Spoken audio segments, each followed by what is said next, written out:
Hello and good morning everyone. आप सभी लोगों का स्वागत है आपके अपने यूट्यूब चैनल स्टडी ग्लॉस पर। मैं हूं डॉक्टर मोनिका और आज हम 18 जून से रिलेटेड जितने भी इम्पोर्टेंट क्वेश्चन होते हैं उनको डिस्कस करेंगे और क्वेश्चन से रिलेटेड जितने भी इम्पोर्टेंट फैक्ट होते हैं साथ में वो भी मैं आपको बताऊंगी। यह हमारा टेलीग्राम चैनल है, यहाँ पर आपको क्विज अवेलेबल हो जाएगी और इस लेक्चर की जो पीडीएफ है वो भी आपको यहाँ मिल जाएगी। ये आपके लिए आज का मोटिवेशनल कोट है, जितना कठिन संघर्ष होगा उतनी ही शानदार जीत होगी। तो इसी मोटिवेशनल कोट के साथ में हम स्टार्ट करते हैं आज का सेशन। फर्स्ट क्वेश्चन है, who has become the new Lokayukta of Karnataka. Karnataka के जो नया लोकायुक्त है ये कौन बन गए हैं? तो नए लोकायुक्त बन गए हैं बीएस पाटिल। ए इसका करेक्ट आंसर है। डिटेल से इनके बारे में बात करें तो कर्नाटक उच्च न्यायालय के जो पूर्व न्यायाधीश है न्यायमूर्ति भीमन गौड़ा संगन गौड़ा पाटिल को राज्य का नया लोकायुक्त बनाया गया है। वह अभी उप लोकायुक्त पद पर कार्यरत है और न्यायमूर्ति पी विश्वनाथ शेट्टी के 5 साल की सेवा के बाद में जनवरी में कर्नाटक लोकायुक्त के पद से हटने के बाद राज्य में भ्रष्टाचार विरोधी निकाय लोकपाल के प्रमुख का पद ये खाली था। चलिए टॉप 5 नेशनल अपॉइंटमेंट्स को हम रिवाइज कर लेते हैं। New chairman of Indian stock exchange Bombay stock exchange, तो ये बने हैं S Mundra. New director of central coal field limited, तो ये है Ram Babu Prasad. New president of confederation of Indian industry, तो ये बने हैं Sanjiv Bajaj. New chief election commissioner of India, तो ये बने हैं Rajiv Kumar. New director general of Indian air force, तो ये है Sanjeev Kapoor. Second number question है, where will India's first display manufacturing plant to manufacture display for smartphones, tablet, computers and laptop be set up. Smartphone, tablet, computer और laptop के display का निर्माण के लिए भारत का पहला डिस्प्ले मैन्युफैक्चरिंग प्लांट कहां पर स्थापित किया जाएगा? तो ये किए जाने वाला है तेलंगाना के अंदर। सी इसका करेक्ट आंसर है। सोने के खुदरा विक्रेता राजेश एक्सपोर्टर्स की सहायक कंपनी इलिस्ट 24,000 करोड़ रुपए के निवेश के साथ में तेलंगाना में देश की जो पहली डिस्प्ले फैब जो सुविधा है ये स्टार्ट करेगी। तेलंगाना के आईटी मंत्री केटी रामाराव ने राजेश एक्सपोर्टर्स के चेयरमैन राजेश मेहता के साथ जनरेशन 6 एमोलेड डिस्प्ले फैब स्थापित करने की घोषणा इन्होंने की है। तेलंगाना सरकार ने प्रस्तावित निर्माण इकाई के लिए कर्नाटक स्थित एलेस्ट के साथ में एक समझौता ज्ञापन पर हस्ताक्षर किए हैं, जो स्मार्टफोन, टैबलेट, कंप्यूटर और लैपटॉप के लिए अगली पीढ़ी के डिस्प्ले का ये निर्माण करेगी। चलिए top 5 questions related to Telangana state हम रिवाइज कर लेते हैं। Where was India's first 100% women owned industrial park inaugurated, तो इसका जो इनोग्रेशन है ये हैदराबाद तेलंगाना के अंदर ही किया गया है। इसके बाद में तेलंगाना की बात करें तो जो रिपोर्ट रिलीज की गई बाई MOSPI के द्वारा which state has topped in the term of per capita net state product at current price in the year 2022, तो इसको रिलीज किया है तेलंगाना, इसके अंदर टॉप पे रहा है। The government of India has allocated an amount of how many crore rupees for the Medaram Jatra festival 2022 of Telangana state, तो ये जो अलॉट किए गए हैं पैसे ये है 2.26 करोड़ रुपए। Which state has top the list of most open defecation free, जो ODF प्लस विलेज है इसके अंदर भी तेलंगाना टॉप पे रहा है। Where is 216 feet statue of Ramanujacharya, जिसे स्टेच्यू ऑफ इक्विलिटी कहा जाता है, इसका जो अनावरण है ये प्राइम मिनिस्टर नरेंद्र मोदी जी के द्वारा किया गया है। हैदराबाद तेलंगाना के अंदर ही किया गया है। थर्ड नंबर क्वेश्चन है, what is the rank of India in the annual world competitiveness index 2022 release by the institute of management development प्रबंधन विकास संस्थान के द्वारा जारी वार्षिक विश्व प्रतिस्पर्धात्मक सूचकांक 2022 में भारत किस स्थान पे रहा है? तो भारत इस बार रहा है 37वीं पोजीशन पे, इसके अंदर रहा है। इसका करेक्ट आंसर है। वार्षिक विश्व जो प्रतिस्पर्धात्मक सूचकांक है 2022 में भारत ने एशियाई अर्थव्यवस्थाओं में सबसे तेज वृद्धि देखी है, जिसमें 43वें से 37वें स्थान की छलांग इन्होंने लगाई गई है। सूचकांक प्रबंधन विकास संस्थान आईएमडी के द्वारा ये संकलित किया गया है। और इस बीच शीर्ष प्रदर्शन करने वाली एशियाई अर्थव्यवस्थाएं कौन कौन सी है, तो इसके अंदर जो सिंगापुर, हांगकांग, ताइवान, चीन और ऑस्ट्रेलिया है।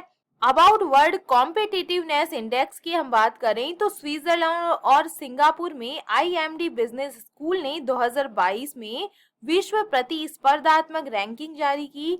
और इसका think tank IMD world competitiveness centre 63 अर्थव्यवस्थाओं का रैंक ये करता है। और ये आकलन करता है कि कोई देश हार्ड डेटा और अधिकारियों के सर्वेक्षण प्रतिक्रियाओं के माध्यम से आर्थिक कल्याण को मापकर अपने लोगों की समृद्धि को किस हद तक बढ़ावा ये देता है। तो इसके अंदर जो भारत है इसकी पोजीशन रही है 37वें पोजीशन पे भारत रहा है। Name of the top 3 countries in the index की बात करें तो फर्स्ट पे है डेनमार्क, सेकंड पे है स्विट्जरलैंड, थर्ड पे है सिंगापुर और इश्यूअर कौन है, institute for management development Switzerland के द्वारा ये जो रिपोर्ट है ये जारी की जाती है। 4 नंबर क्वेश्चन है which has become the first airport in India to launch a hybrid power project to harness wind power. पवन ऊर्जा का उपयोग करने के लिए हाइब्रिड बिजली परियोजना शुरू करने वाला भारत का पहला जो एयरपोर्ट है ये कौन सा बन गया है, तो ये बन गया है Chhatrapati Shivaji Maharaj international airport Mumbai. D इसका करेक्ट आंसर है। छत्रपति शिवाजी महाराज अंतरराष्ट्रीय जो हवाई अड्डा है मुंबई के अंदर, ये पवन ऊर्जा के उपयोग की संभावना का पता लगाने के लिए अपनी तरह का एक वर्टिकल एक्सिस विंड टरबाइन और सोलर पीवी हाइब्रिड लॉन्च करने वाला ये भारत का पहला हवाई अड्डा बन गया है। इसके साथ मुंबई अपने हवाई अड्डे पर अपनी तरह की अनूठी हाइब्रिड बिजली परियोजना स्थापित करने वाला भारत का ये पहला शहर बन जाएगा। और CSMIA के द्वारा की गई ये सतत पहल पारंपरिक बिजली पर निर्भरता को कम करती है, जो नेट जीरो उत्सर्जन की ओर अपनी यात्रा को ये आगे बढ़ाती है। ये पूरी तरह से एकीकृत हाइब्रिड नवीनीकरणीय ऊर्जा उत्पाद बिजली उत्पादन के लिए विलय की गई सौर और पवन ऊर्जा का उपयोग ये करता है। और इस तकनीक के माध्यम से उत्पादित ऊर्जा को आवश्यकता विशिष्ट आधार पर अनुकूलित किया जा सकता है। अपने मॉड्यूलर और स्केलेबल आकार के कारण किसी भी मोबाइल या स्थिर छत पर प्रौद्योगिकी को माउंट करना आसान है। और हाइब्रिड प्रोजेक्ट को wind stream energy technologies India private limited के साथ साझेदारी में लॉन्च इसको किया जाएगा। टॉप 5 इंडिया फर्स्ट को हम रिवाइज कर लेते हैं। Where will India first air force heritage centre be built, तो ये जो बनाया जा रहा है चंडीगढ़ के अंदर बनाया जा रहा है। Where is India first and Asia's largest liquid mirror telescope installed, तो इसे इंस्टॉल किया गया है उत्तराखंड के अंदर। Without oxygen Mount Everest, who has become the first Indian women to climb, तो ये बनी है Piyali Basak. which has become the first state in India to conduct assembly session in paperless mode, तो ये कौन सा स्टेट बना है, नागालैंड बना है। which is the first state in India to launch crop diversification index, what is it like, तो ये तेलंगाना स्टेट के द्वारा लॉन्च किया गया है। 5 नंबर क्वेश्चन है who has become the Indian weightlifter to win the title means gold medal of the IWF World Youth Championship 2022। IWF विश्व युवा चैंपियनशिप 2022 का जो टाइटल है, मतलब जो गोल्ड मेडल है, ये जीतने वाले भारतीय जो वेटलिफ्टर प्लेयर है ये कौन बन गए हैं, तो इसका करेक्ट आंसर है जो गुरु नायडू सेनापति है, ये बने हैं। 20 का करेक्ट आंसर है। डिटेल से बात करें तो मैक्सिको के लियोन में IWF यूथ वर्ल्ड चैंपियनशिप में भारतीय जो वेटलिफ्टर है सेनापति गुरु नायडू, इन्होंने पुरुषों की जो 55 किलोग्राम वर्ग की जो स्पर्धा है इसके अंदर गोल्ड मेडल इन्होंने जीत लिया है। 230 किलोग्राम की जो कुल लिफ्ट के साथ में सेनापति ने पुरुषों की 55 किलोग्राम स्पर्धा में स्वर्ण पदक जीता है। और इन्होंने स्नैच में 104 किलोग्राम भार उठाकर रजत और क्लीन एंड जर्क में 126 किलोग्राम भार उठाकर स्वर्ण पदक अपने नाम किया है। महिलाओं के 40 किलोग्राम वर्ग के अंदर आकांक्षा ने जो है ये गोल्ड मेडल जीता है। और इन्होंने स्नेच वर्ग के अंदर 59 किलोग्राम भार उठाकर कुल 127 किलोग्राम भार के साथ में रजत पदक और क्लीन एंड जर्क वर्ग में 68 किलोग्राम भार उठाकर तीसरा स्थान इन्होंने हासिल किया है। 6 नंबर क्वेश्चन है, who will be appointed as the science adviser to the president of America. किसे अमेरिका के राष्ट्रपति के विज्ञान सलाहकार के रूप में नियुक्त किया जाएगा, तो ये किया जाएगा आरती प्रभाकर को। सी इसका करेक्ट आंसर है। अमेरिकी राष्ट्रपति जो बाइडेन द्वारा आरती प्रभाकर को white house office of science and technology policy के प्रमुख के रूप में नामित किया गया है और वह एरिक लैंडर की जगह लेने वाली है, जिन्होंने अपने कार्यकाल के दौरान अपने कर्मचारियों को धमकाने और शत्रुतापूर्ण कार्य वातावरण बनाने की बात स्वीकार करने के बाद उनकी नियुक्ति के 9 महीने बाद जो अपनी भूमिका है ये इन्होंने छोड़ दी है, तो ये इनकी जगह लेने वाली है। उनकी भूमिका के लिए बाइडेन को चीन के साथ प्रतिस्पर्धा करने ऐसे नियम लाने की आवश्यकता होगी जो यूएस वित्त पोषित शैक्षणिक अनुसंधान को चोरी से बचाएगा और अनुसंधान समुदाय के भीतर असमानता को कम करने का लक्ष्य रखेंगे। Appointment of top 5 famous womens को हम रिवाइज करें तो first woman fighter pilot of Indian army, तो ये बनी थी Abhilasha Barak. New female prime minister of France, तो ये बनी है Elizabeth Borne. New chairperson of central board of secondary education, तो ये बनी है Nidhi Chhibber. The new CEO of Aditya Birla capitals, तो ये बनी है Vishakha Mulye. New director of forest research institute, तो ये है रेणु सिंह। 7 नंबर क्वेश्चन है, which state of India has topped in Asia in the global startup ecosystem report 2022 release by startup genome. Startup genome के द्वारा जारी ग्लोबल स्टार्टअप इकोसिस्टम रिपोर्ट 2022 में भारत का कौन सा राज्य एशिया में शीर्ष स्थान पे रहा है, तो ये रहा है केरला, इसके अंदर टॉप पे रहा है। इस रिपोर्ट के बारे में डिटेल से बात करें तो केरल के स्टार्टअप इकोसिस्टम को बढ़ावा देते हुए राज्य को ग्लोबल स्टार्टअप इकोसिस्टम रिपोर्ट में किफायती प्रतिभा में एशिया में पहले स्थान पे रखा गया है। नीति सलाहकार और अनुसंधान संगठन स्टार्टअप जीनोम और ग्लोबल एंटरप्रेन्योरशिप नेटवर्क के द्वारा संयुक्त रूप से तैयार GSER में वैश्विक रैंकिंग में राज्य को चौथा स्थान दिया गया है और 2020 में प्रकाशित पहले GSER में केरल को एशिया में 5वां और दुनिया में 20वां स्थान मिला था। पॉलिसी एडवाइजरी और रिसर्च फर्म स्टार्टअप जीनोम के द्वारा जारी रिपोर्ट के अनुसार बेंगलुरु शहर ग्लोबल स्टार्टअप इकोसिस्टम रैंकिंग में 22वें स्थान पे पहुंच गया है और रिपोर्ट में दिखाया गया है कि बेंगलुरु के तकनीकी पारिस्थितिकी तंत्र का जो मूल्य है ये 105 जो बिलियन डॉलर है, जो सिंगापुर से 89 बिलियन डॉलर और टोक्यो से 62 बिलियन डॉलर से अधिक है। टॉप 5 रिपोर्ट को हम रिवाइज कर लेते हैं। What is the India's rank in global sustainable development report 2022, तो ये इस बार रहा है 121वें पोजीशन पे रहा है। What is the position of India in term of achieving foreign direct investment in the year 2021, तो ये रहा है 7th पोजीशन के अंदर। According to the report release by NFCSFL, India's top sugar producing state in the financial year 2021-22, तो ये इस report के अंदर जो महाराष्ट्र है ये टॉप पे रहा है। What is India's rank in the travel and tourism competitive index 2021 release by the world economic forum, तो इस इंडेक्स के अंदर रैंक रही है 54 पोजीशन पे भारत रहा है। According to the report released by the Union Ministry of Commerce and Industry, from which countries India has received the most foreign investment in the financial year 2021-22, तो ये इसके अंदर तो ये है सिंगापुर। 8 नंबर क्वेश्चन है, which state has launched the Ennum Ezhuthum scheme, किस राज्य ने एनम एजुथम जो योजना है इसकी शुरुआत की है, तो ये तमिलनाडु गवर्नमेंट के द्वारा की गई है। सी इसका करेक्ट आंसर है।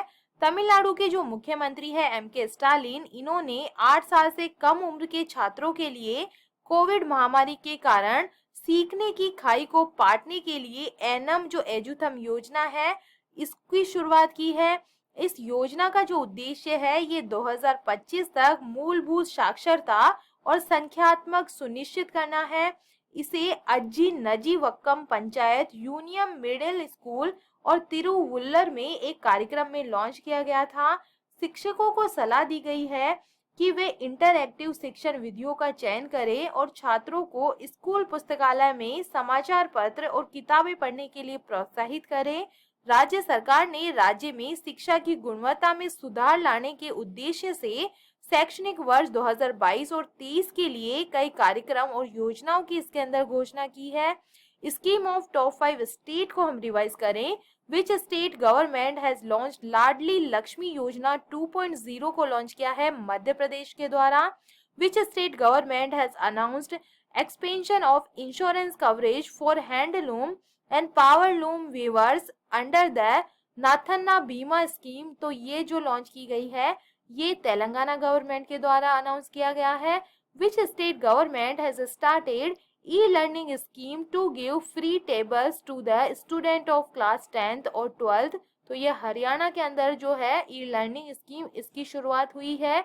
Chief minister free sewer connection scheme 2022 has been started by the government of which state and union territory? तो जो फ्री सीवर कनेक्शन है ये जो स्कीम है ये दिल्ली गवर्नमेंट के द्वारा स्टार्ट की गई है। Which state has started a loan scheme called जीवला for the prisoners in jail? तो ये महाराष्ट्र के द्वारा ये शुरू की गई है। 9 नंबर क्वेश्चन है Who has won the men's single title in the badminton tournament Indonesia Masters 2022? Badminton tournament Indonesia masters 2022 में पुरुष एकल का जो टाइटल है ये किसने जीता है? तो ये जीता है विक्टर एक्सेलसेन के द्वारा जीता गया है। डेनमार्क की ये है। ए इसका करेक्ट आंसर है। डिटेल से बात करें तो 2022 इंडोनेशिया मास्टर्स बैडमिंटन टूर्नामेंट आधिकारिक तौर पर दहात्सु इंडोनेशिया मास्टर के रूप में ये जाना जाता है। तो इस्तोरा गैलोरा बंग और जकार्ता इंडोनेशिया के अंदर ये हुआ है। और ओलंपिक चैंपियन विक्टर एक्सेलसेन और चैन यूफी ने BWF इंडोनेशिया मास्टर्स 2022 में संबंधित पुरुष जो एकल है और महिला एकल का जो टाइटल है ये इन्होंने जीता है। मतलब पुरुष एकल का जो टाइटल है ये विक्टर एक्सेलसेन के द्वारा और महिला एकल का जो टाइटल है ये चैन यूफी के द्वारा जीता गया है। Top 5 questions related to badminton tournament को हम रिवाइज करें तो women single title in Swiss open super 300 badminton tournament 2022 तो ये पीवी सिंधु ने जीता है। Men single title in all England open badminton championship 2022 तो ये जीता है विक्टर एक्सेलसेन के द्वारा। Badminton tournament German open super 300 men single title तो ये जीता है कुनलावुत विदित सरन के द्वारा, थाईलैंड के ये है। Badminton tournament Odisha open 2022 men single जो टाइटल है ये किरण जॉर्जी के द्वारा जीता गया है। वुमेन सिंगल टाइटल इन Syed Modi international badminton tournament 2022 तो ये पीवी सिंधु ने जीता है। 10 नंबर क्वेश्चन है which country has hosted the meeting of foreign ministers of association of south east Asia nation held in the year 2022? वर्ष 2022 में आयोजित दक्षिणी पूर्व एशिया राष्ट्र संघ के विदेश मंत्रियों की जो बैठक है इसकी मेजबानी किस देश ने की है? तो इस बार की है इंडिया के द्वारा ये की गई है। 20 का करेक्ट आंसर होगा। भारत ने वर्ष 2022 में आयोजित दक्षिण पूर्व एशियाई राष्ट्र संघ के जो विदेशी मंत्रियों की बैठक है इसकी मेजबानी भारत के द्वारा की गई है।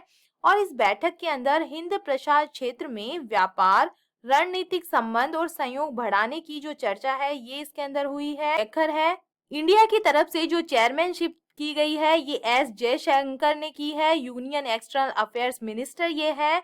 वेन्यू था न्यू दिल्ली के अंदर और इसका 24th एडिशन इस बार था। चलिए कल के जो एमसीक्यू है उन्हें हम जल्दी से रिवाइज कर लेते हैं। फर्स्ट क्वेश्चन है भारत और यूरोपीय संघ के बीच पहला सुरक्षा परामर्श शिखर सम्मेलन 2022 कहां पर आयोजित हुआ है? तो ये हुआ है ब्रुसेल्स बेल्जियम के अंदर। डी इसका करेक्ट आंसर होगा। सेकंड नंबर क्वेश्चन है वैश्विक पवन दिवस 2022 कब मनाया गया है? तो इसका करेक्ट आंसर है ये मनाया गया है 15 जून को। सी इसका करेक्ट आंसर है। थर्ड नंबर क्वेश्चन है कार्मिक लोक शिकायत और पेंशन मंत्रालय के द्वारा जारी national e governance service delivery assessment report 2021 में किस राज्य ने सर्वाधिक स्कोर प्राप्त किया है? तो ये जो स्कोर है सर्वाधिक ये केरला के द्वारा प्राप्त किया गया है। 20 का करेक्ट आंसर होगा। 4 नंबर क्वेश्चन है, भारत में किसी भी एटीएम से रुपए संचालित कार्ड का उपयोग करके नगद निकासी शुरू करने वाली भारत की पहली आरबीआई लाइसेंस प्राप्त प्रीपेड भुगतान साधन कंपनी कौन सी बनी है? तो ये बनी है ओमनी कार्ड, डी इसका करेक्ट आंसर होगा। 5 नंबर क्वेश्चन है, भारतीय रेलवे में प्रौद्योगिकी के एकीकरण को मजबूत करने के लिए स्टार्टअप नीति को किसने शुरू किया है? तो ये शुरू की गई है अश्वनी वैष्णव के द्वारा, ए इसका करेक्ट आंसर है। 6 नंबर क्वेश्चन है, भारत का दूसरा सबसे बड़ा तेल आपूर्तिकर्ता देश कौन सा बना है? तो ये बन गया है रशिया, 20 का करेक्ट आंसर होगा। 7 नंबर क्वेश्चन है, जगत गुरु श्री संत तुकाराम महाराज शिला मंदिर का जो उद्घाटन है ये किसने किया है? तो नरेंद्र मोदी जी के द्वारा इसका उद्घाटन किया गया है। 8 नंबर क्वेश्चन है, माइक्रोसॉफ्ट ने कितने सालों के बाद अपने वेब ब्राउजर इंटरनेट एक्सप्लोरर को बंद कर दिया है? तो 27 सालों की जो सर्विस है इसके बाद में इसको बंद कर दिया गया है। 9 नंबर क्वेश्चन है, किस राज्य सरकार ने यूएनडीपी के सहयोग से ऑक्सीजन उत्पादन सुविधा का निर्माण किया है? तो ये दिल्ली के अंदर किया गया है, सी इसका करेक्ट आंसर है। 10 नंबर क्वेश्चन है, नीरज चोपड़ा ने कितने मीटर भाला फेंक कर नया राष्ट्रीय रिकॉर्ड बनाया है? तो इन्होंने फेंका है 89.30 जो मीटर भाला है ये इन्होंने फेंका है। और ये था आप लोगों के लिए कल का स्टडी ग्लॉस क्वेश्चन। 75वीं प्रतिष्ठित Santosh trophy 2022 hero senior national football championship का जो टाइटल है ये किसने जीत लिया है? तो इसका करेक्ट आंसर होगा केरला ने ये जीत लिया है, 20 का करेक्ट आंसर है। और ये है आप लोगों के लिए आज का स्टडी ग्लॉस क्वेश्चन। नागरिक उड्डयन सुरक्षा ब्यूरो के नए महानिदेशक कौन बन गए हैं? तो इसका आंसर आप मुझे कमेंट सेक्शन में दीजिएगा। ये हमारा टेलीग्राम चैनल है, यहाँ पर आपको सारे क्वेश्चन क्विज के फॉर्मेट में अवेलेबल हो जाएंगे। यहाँ जाकर आप उनकी ज्यादा से ज्यादा प्रैक्टिस कर सकते हैं।